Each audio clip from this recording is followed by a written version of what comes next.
अभी अभी हमारे पास एक फेकिंग न्यूज आ रही है कि बीजेपी से एक नेता पार्टी छोड़कर कांग्रेस पार्टी में जाकर शामिल हो गए हैं। बकवास क्या ही है, बकवास, एकदम कोरी बकवास। अरे यार, हद होती है फेकिंग न्यूज की। अब इतनी फेकोगे? प्रोड्यूसर साहब ये क्या करवा रहे हैं मुझसे? हैं आई मीन कांग्रेस पार्टी के मुख्यालय से तो आजकल चूहे भी भाग भाग कर जा रहे हैं। आई मीन झूठ की कोई तो हद होती है। ये क्या लिख के रखा हुआ है? ओए, ज्यादा दिमाग मत लगा, जितना बोला है उतना कर। तो ठीक है, इस फेकिंग न्यूज के बारे में ज्यादा जानने के लिए देखिए हमारी एक खास रिपोर्ट। आप तो मुझसे बाहर मिलोगे। काफी दिनों बाद इस दरवाजे को किसी ने खटखटाया है। इन दिनों जब कांग्रेस पार्टी के दिग्गज नेता टिकट लेने से कतरा रहे हैं, वहीं मजबूत विपक्षी दल बीजेपी से एक बागी नेता कांग्रेस पार्टी में आकर शामिल हो गया है। इस नए घटनाक्रम से पार्टी के कई दिग्गज नेता सकते में हैं। ये नेता हमें हराने के लिए आया है, हम जीतने वाले तो है नहीं, तो आया किस लिए है? भगाओ इसे यहाँ से, भगाओ। पर पार्टी के कुछ वरिष्ठ नेता इस बात से काफी खुश भी हैं। बहुत अच्छी बात है, हमारी पार्टी में कोई तो आया, देखिए। और क्योंकि हमारी पार्टी को कोई नुकसान नहीं होगा इससे। नुकसान क्या होगा? जितना होना था वो तो हो चुका ना। अब तो बस ये है कि हम राहुल जी से बात कर रहे हैं कि इनको अच्छी सी सीट दे दे ताकि ये रुके रहे, है ना भाई? पर इन जनाब पर ऐसे कौन से एडवेंचर का जुनून चढ़ गया था जो ऐसा कदम उठा बैठे? बता रहे हैं हमारे स्टार रिपोर्टर फेकू उस्ताद। तो फेकू, क्या खबर लाए हो? जी हाँ, तो इस वक्त हमारे साथ जुड़ चुके हैं इस चुनावी सीजन के सबसे क्रांतिकारी काम करने वाले नेताजी। नेताजी, आपका बहुत बहुत स्वागत है। सबसे पहले आपसे पूछना चाहूंगा कि आप ये अच्छी वाली पार्टी जो चल रही थी आपकी, उसे छोड़ के कांग्रेस में क्यों शामिल होना चाहते हैं? अरे सुन तो लीजिए, हुआ क्या था जी। होली के दिन ना मैंने खूब घोट घोट के भांग पी। फिर भांग पीने के बाद ख्याल आया कि बहुत हो गई राजनीति, अब तो राजनीति छोड़ना है, अब तो मुझे मोक्ष ही पाना है।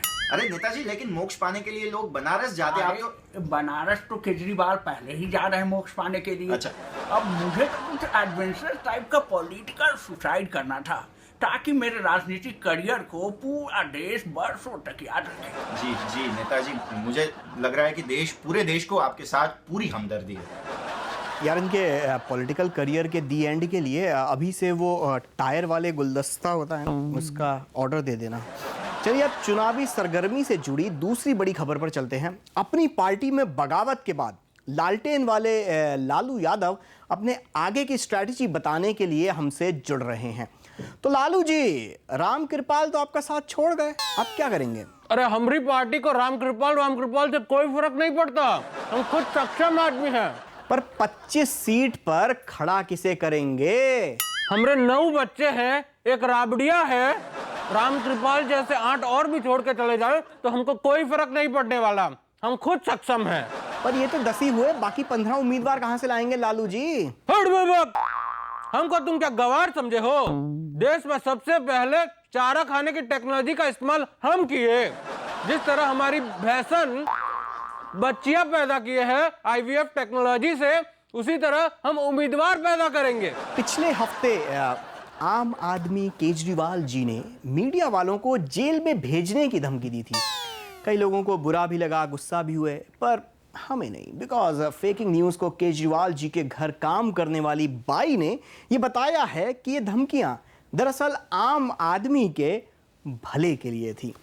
तो हमारे साथ स्टूडियो में जुड़ गई हैं केजरीवाल जी के घर काम करने वाली चमकी जी। चमकी जी, फील फ्री, स्टूडियो में आराम से महसूस करके हमारे सवालों को जवाब दीजिए। सबसे पहले बताइए कि इन धमकियों के पीछे छुपा वो राज क्या है?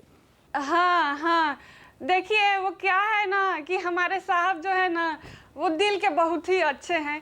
पहले इनकम टैक्स अफसर थे ना, तो सबको डराते थे जेल वेल भेजने के नाम पर, तो अब उनको जो है आदत हो गई है, यही बात है।